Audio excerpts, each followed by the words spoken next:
The high power LED infrared IR emitter send a signal to this board. It then sends that signal to IR LEDs for a moment. So I've got a Circuit Playground Express, and then I'm using one of our little alligator clip JST PH cables plugged into the IR LED board. First, I'll press this second button here, and what that one does is it runs through a few codes, including the Sony and the RCA code. So this should turn off the top TV and on the bottom TV here. So you can see that one, when it's got no signal, it just happens to go to a blue screen.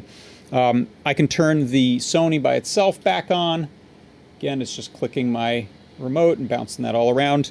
And then I'll turn them both off with this one pin. It is the high power infrared IR LED emitter with STEMMA PH JST connector.